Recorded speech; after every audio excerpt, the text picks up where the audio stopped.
محمد رفیع صاحب پوچھ رہے ہیں, میں بتا نہیں رہا کہاں سے ہیں تاکہ ایسا نہ ہو ان کے گھر والے جان لیں. میری عنقریب شادی ہونے والی ہے, مجھے زوجہ سے قربت کا سنت طریقہ بتا دیں. یہ سوال حیا کے خلاف ہے اور میں حیا کے خلاف سوالات نہ پڑھتا ہوں نہ اس کے جواب دیتا ہوں, لیکن چونکہ یہ سوال بہت زیادہ لوگ پوچھتے ہیں تو میں نے ہمت کر کے آج یہ پڑھ لیا ہے, اور اس میں لوگ غلط گائیڈ بھی کر رہے ہیں, تو اس لیے میں اس کا جواب دے رہا ہوں کہ اسلام میں کوئی خاص طریقہ نہیں ہے اس کا. اس پہ فالتو کتابیں لوگوں نے لکھی ہوئی ہیں, پتہ نہیں کیا کیا, وہ ایسے ہی لوگوں کی آ رہا ہے.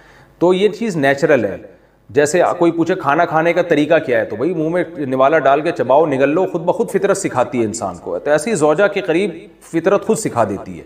ہاں شریعت نے جس طریقے کو حرام قرار دیا ہے وہ سب کو معلوم ہے کہ جو ہے وہ اللہ تعالیٰ نے جو میں نے جو بدکار لوگ جس طرح سے کرتے ہیں, جو لڑکوں سے بدفعلی کرنے والے لوگ ہیں, وہ طریقہ حرام ہے. تو باقی اللہ تعالیٰ نے میاں بیوی کا معاملہ رکھا ہے, ایک دوسرے کا لباس ہیں, تو کمرے کی باتیں ہیں وہ جیسے چاہیں مناسب سمجھیں, وہ ان کا اپنا ذاتی عمل ہے, اس کا کوئی خاص طریقہ نہیں ہے. اور یہ نیچر انسان کو خود سکھاتی ہے, نہ یہ طریقے نہ کسی سے سیکھنے کی ضرورت ہے. بعض لوگ تو حد درجے کی بے شرمی کرتے ہیں, وہ شادی سے پہلے جو ہے وہ فحش فلمیں دیکھتے ہیں تاکہ ہمیں طریقہ آ جائے. یہ انتہائی درجے کی بےہودگی ہے, انتہائی درجے کی ایک لعنتی عمل ہے یہ. تو یہ کوئی خاص طریقہ نہیں ہے. میاں بیوی ایک دوسرے کا لباس ہیں, وہ جس طرح سے ایک دوسرے کو سیٹسفائی کر سکتے ہیں وہ کر لیں تاکہ ان کی توجہ کسی اور طرف نہ جائے, وہ حلال کی تسکین ان کی بند کمرے کے اندر ہو جائے. اور یہ باتیں لوگوں سے شیئر بھی نہیں کرنی چاہیے. آج یہ بھی ایک حرام کاری ہو رہی ہے, میں بہت سخت الفاظ استعمال کر رہا ہوں اس لیے کہ یہ, اور میرے پاس کوئی ہلکا لفظ نہیں ہے. وہ کیا ہوتا ہے کہ مرد اپنی زوجہ سے ہم بستری کر کے اس کے راز دوستوں کے سامنے فاش کر رہا ہوتا ہے, میں نے ایسے کیا, میں نے ایسے کیا. لڑکیاں بتا رہی ہوتی ہیں اپنی فرینڈس کو کہ میرے شوہر نے میرے ساتھ ایسے کیا. یہ بہت لعنتی عمل ہے. آپ صلی اللہ علیہ وسلم نے فرمایا جو عورت اپنے شوہر کے راز یا شوہر بیوی کے راز فاش کرتا ہے اس پر لعنت ہے, حدیث کا مفہوم ہے یہ. تو یہ بند کمرے کی میاں بیوی کی باتیں, جس طرح سے وہ ایک دوسرے کو سیٹسفائی کر سکتے ہیں وہ کریں, ایک دوسرے کے لیے وہ حلال ہیں. اور بس وہ طریقہ جو لڑکوں سے بدفعلی والا طریقہ ہے وہ طریقہ اسلام میں حرام ہے. اور اسی طرح اورل سیکس پہ بھی میں ایک کلپ ریکارڈ کروا چکا ہوں, وہ بھی سن لیا جائے, یا علماء کی جو اس بارے میں رائے ہے وہ دیکھ لی جائے. تو اس کے علاوہ جو بھی ہے میاں بیوی ایک دوسرے کے لیے اللہ نے حلال کیے, کوئی خاص طریقہ نہیں ہے. اور یہ حیا کی باتیں, ان کو بند کمرے کے اندر ہی رہنا چاہیے ان چیزوں کو. اور اس کے لیے جو فحش فلمیں دیکھی جا رہی ہیں یہ بہت غلط حرکت ہے, اور اس کو نا ایک ایجوکیشن کا نام دے دیا گیا اس زمانے میں, اور سیکس کی تعلیم کے نام سے بچوں کو پڑھایا جا رہا ہے اسکول میں. یہ سب بےہودگی ہے. لاکھوں سال سے انسان دنیا میں زندہ ہے, تو کیا اس کو یہ پتہ ہی نہیں تھا, اور یہ ساری ایک 6 ارب انسان ایسے ہی بغیر تعلیم کے پیدا ہو گئے ہیں کیا؟ تو یہ تو چیزیں نیچر خود سکھا دیتی ہے انسان کو کہ کیا کرنا ہے, کیسے کرنا ہے. اس میں کوئی اسکول کالج میں پڑھنے کی ضرورت نہیں ہے. ہاں شرعی احکام اس کے 2-4 ہیں, وہ علماء بتاتے رہتے ہیں, وہ کتابوں میں لکھے ہوئے ہیں کہ کون سا راستہ حرام ہے اور کون سے راستے میں آنا جائز ہے. تو اس لیے میں نے بہت ہی دل پہ پتھر رکھ کے آج اس کلپ کو ریکارڈ کروایا ہے تاکہ لوگ اس بارے میں غلط طرف نہ جائیں اور ایک چیز کو ایک بہت بڑا ایشو نہ بنا لیں لوگ.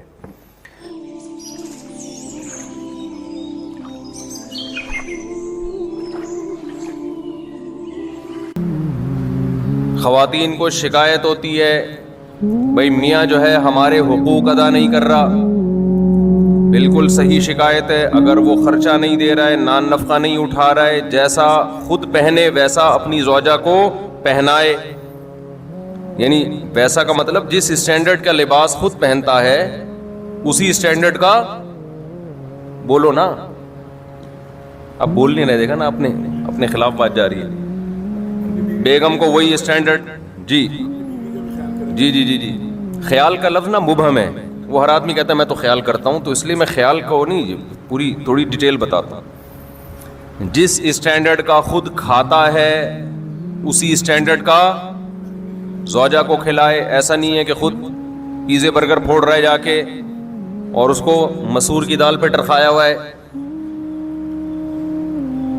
تو یہ سارا اسٹینڈرڈ, اس کا جو لیونگ اسٹینڈرڈ ہے وہ آپ کے لیول کا ہونا چاہیے, جو آپ کا اسٹینڈرڈ ہے. تو یہ ذمہ داری کس نے لگائی ہے بھائی؟ بولو نا. اسلام نے, اہل مغرب نے یہ ذمہ داری مرد پہ نہیں لگائی ہے. ہماری خواتین شکایتیں کرتی ہیں کہ میاں حقوق ادا نہیں کر رہا, یہ نہیں کر رہا, وہ نہیں کر رہا. بالکل صحیح ہے بھائی, اس کے باپ کو بھی کرنا پڑے گا, یعنی اس کو. اس کے باپ کا مطلب یہ نہیں کہ اس کے باپ کو، اسی آدمی کو پیار سے اس کا باپ کہا جاتا ہے اردو میں. آج ہر آدمی اپنا باپ خود ہی ہے نا آج کل.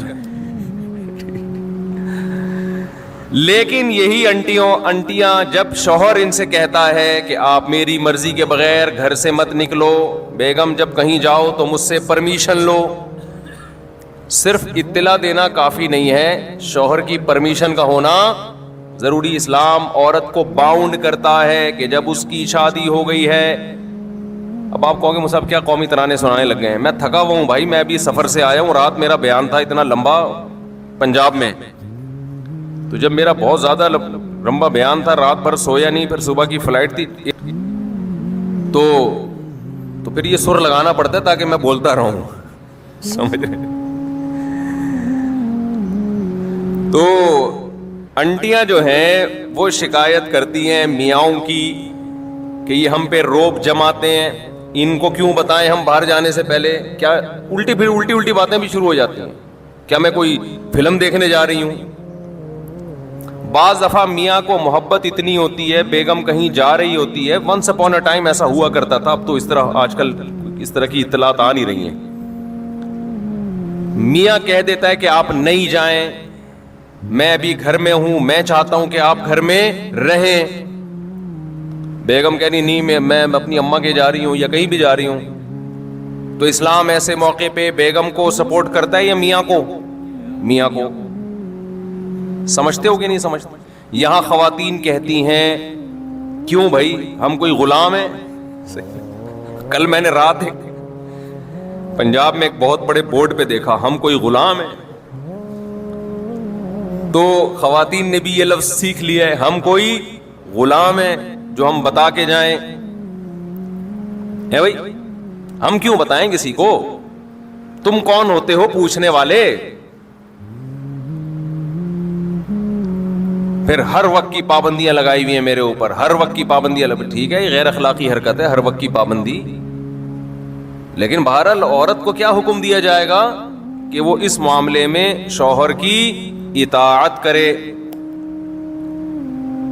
آج کل جیسے مردوں نے حقوق ادا کرنا چھوڑ دیے تو خواتین بھی بہت ساری لبرل ہوتی جا رہی ہیں، وہ میاں کو بتانا ضروری نہیں سمجھتی. ایسے بھی کیسز آتے ہیں، میاں صاحب کہہ رہے ہیں بھائی ان سے نہیں بات کیا کرو، اس سے نہیں جی، تم کون ہوتے ہو روکنے والے؟ تو بھائی جب آپ میاں سے اپنے حقوق لے رہی ہو کس کے نام پہ؟ اسلام اس کو پابند کر رہا ہے، سمجھ لیں آپ. اسلام کے علاوہ کسی کا باپ بھی شوہر کو پابند نہیں کر سکتا، خوب سمجھ لو. اور اسلام کی پابندی اگر نہ ہو تو کوئی بھی زوجہ کے حقوق ادا نہیں کرے گا، قانون کروا ہی نہیں سکتا. پھر یہ ٹاپک چینج ہو رہا ہے، کیا کریں یار. میں خواتین کو بتا رہا ہوں اسلام کی قدر کرو. یہ جو میاں پاکستان میں اور اسلامی ملکوں میں میاں جو خرچہ کرتے ہیں نا بیگموں کے اوپر، جو حقوق ادا کرتے ہیں، یہ اسلام کی وجہ سے کرتے ہیں، یہ گورنمنٹ کے لا کی وجہ سے نہیں کرتے. لا میں اتنی طاقت نہیں ہے کہ حقوق ادا کروا دے. گوروں نے کتنے زبردست لا بنا کے مسلط کیے، انہوں نے بھی بالآخر ہتھیار ڈال دیے کہ بھئی قانون کے ذریعے شوہر عورت کے حقوق ادا کرے، یہ پاسبل نہیں ہے.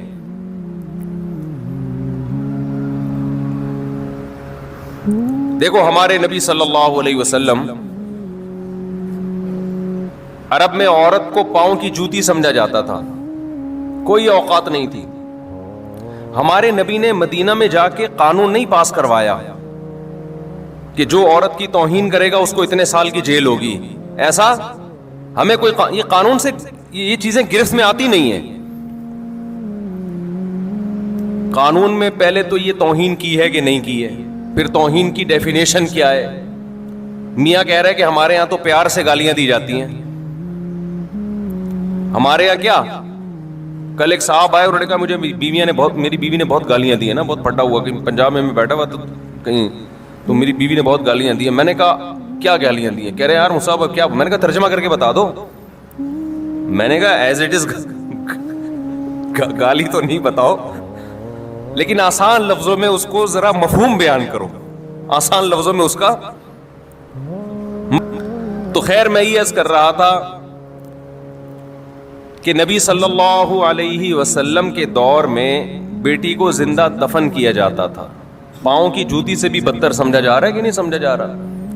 تو آپ صلی اللہ علیہ وسلم نے قانون سازی نہیں کی ہے مدینہ میں کہ کورٹ میں عورت کیس کرے کہ شوہر توہین کر رہا ہے. یہ بہت مبہم چیزیں ہوتی ہیں، مبہم چیزیں ہوتی ہیں، اور قانون کے ذریعے ان چیزوں کی گرفت نہیں ہو سکتی ہے.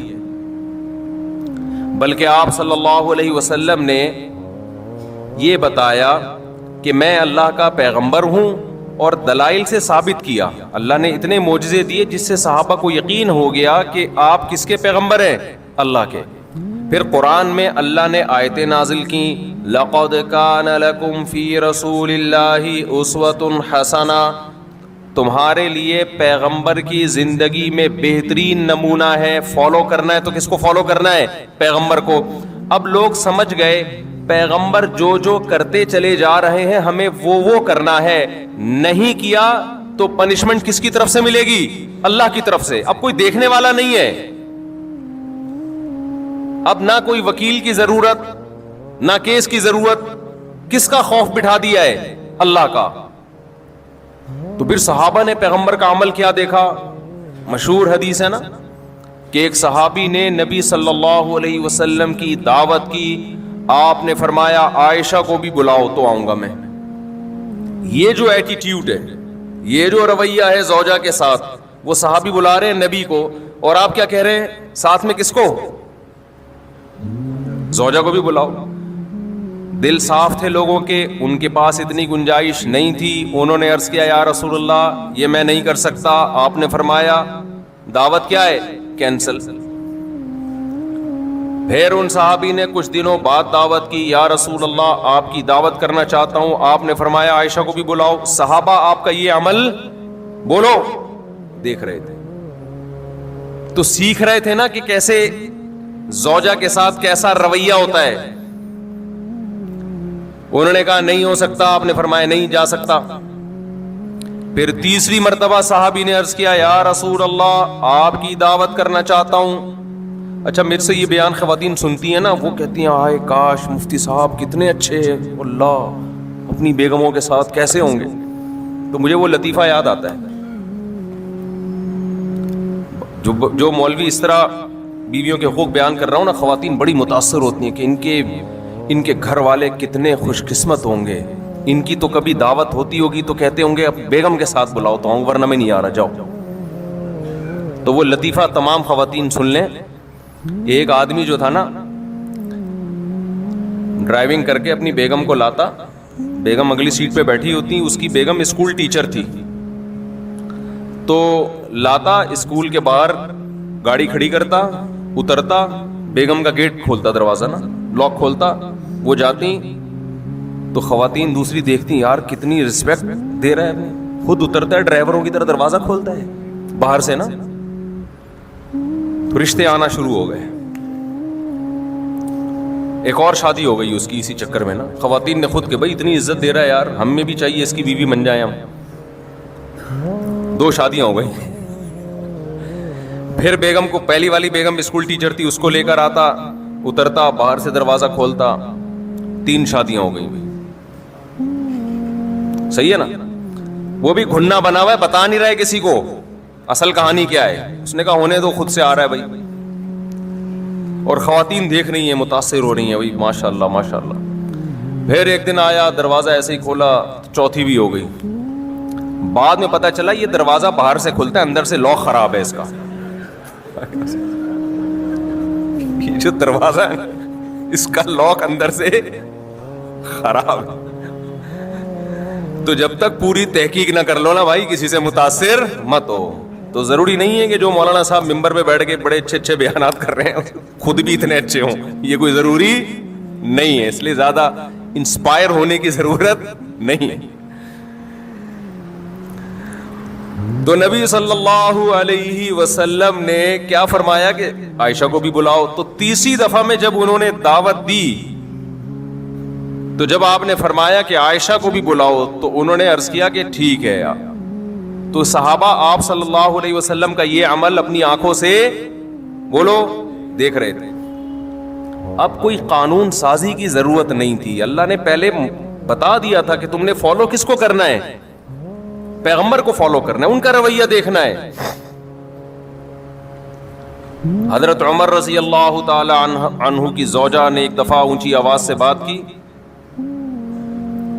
تو وہ غضبناک ہو گئے کہ یہ کیا بھائی. تو انہوں نے فرمایا کہ پیغمبر, پوری حدیث کے الفاظ مجھے یاد نہیں ہیں, انہوں نے فرمایا کہ پیغمبر صلی اللہ علیہ وسلم کی زوجہ کبھی پیغمبر صلی اللہ علیہ وسلم سے اونچ نیچ ہو جاتی ہے.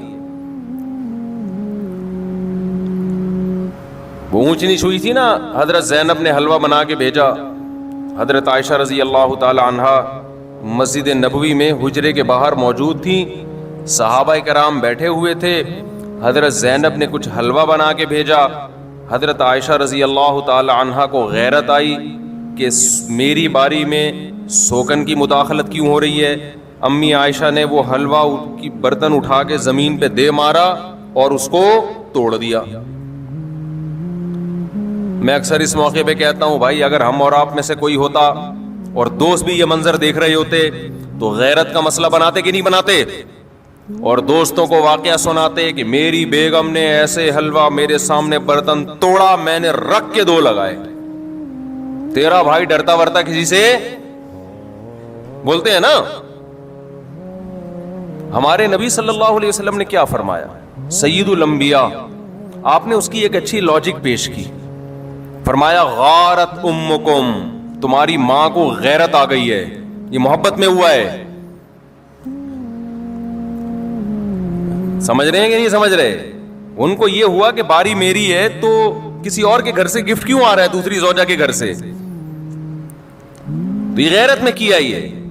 کوئی غصہ نہیں ہوئے, زمین پہ بیٹھ کے وہ برتن اٹھا لیا, اور جب حضرت عائشہ کا غصہ ٹھنڈا ہوا تو فرمایا کہ برتن کے پیسے دے دینا, زمان تو آئے گا نا. یہ تو نہیں کہ غیرت میں آپ نے کسی کچھ بھی کر لو تو زمان تو آتا ہے نا. تو میں جب یہ حدیث پڑھی میں حیران ہوا, میں نے کہا یار اگر ہم لوگ ہوتے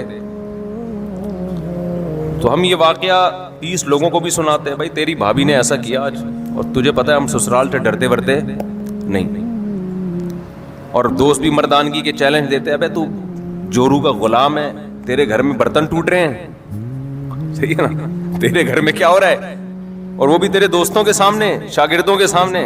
کوئی تمیز ہے یار, رکھ کے لگایا کیوں نہیں تو نے. لیکن صحابہ نے یہ منظر بھی اپنی آنکھوں سے دیکھا. یہ حدیث تو صحابی بیان کر رہے ہیں نا, کہ نبی نے اس کی توجیح کی, غارت امکم, تمہاری ماں کو غیرت آ گئی. تبھی تو حدیث میں آتا ہے. دیکھو یہ واقعہ سننے میں الگ ہے, سننے میں تو آپ سمجھ رہے ہو بھائی نارمل ہے. حقیقت یہ ہے کہ جب گزرتی ہے تو پتہ چلتا ہے کہ اس کے لیے تھوڑے بہت اخلاق کافی نہیں ہے, بہت بڑا ظرف ہونا چاہیے. اور خاص طور پر وہ پیغمبر جن کو سب فالو کر رہے ہیں, مقتدا اور رہبر ہیں, جن سے افضل اس کائنات میں اللہ نے کسی کو پیدا کیا نہیں ہے.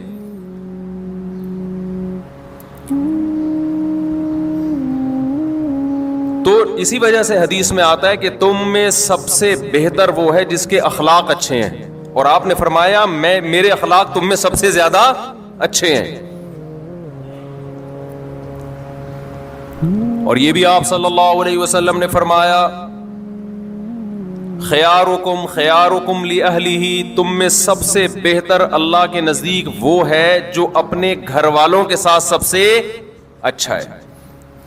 یہاں کہ پھر وہی بات آ جاتی ہے, ہم مغربی کلچر کو فالو کر رہے ہیں, ان میں گھر والے نہیں ہوتے, ان کے ہاں سب برابر ہیں. اسلام ترجیح کس کو دیتا ہے؟ رشتوں کو. دیکھو گورا تھینک یو سے بات کرتا ہے, ہر ایک سے اس کا تھینک یو برابر ہے.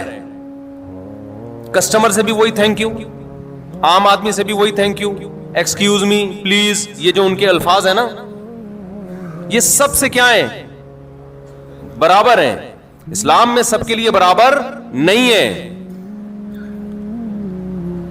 اسلام میں سب سے پہلے ماں باپ ہیں, پھر میاں بیوی ہیں, پھر بچے ہیں, بھائی بہن ہیں, یہ ہیں رشتے. آج کتنے لوگ دوستوں سے بڑی تمیز سے بات کر رہے ہوتے ہیں، ہو ہا ہی، گھر میں آتے ہی ایسے جیسے چنگیز خان نے بغداد پہ حملہ کیا ہے. گھر میں تمیز سے داخل ہی نہیں ہوتے، مسکراتے چہرے کے ساتھ داخل نہیں ہوتے، سلام نہیں کرتے.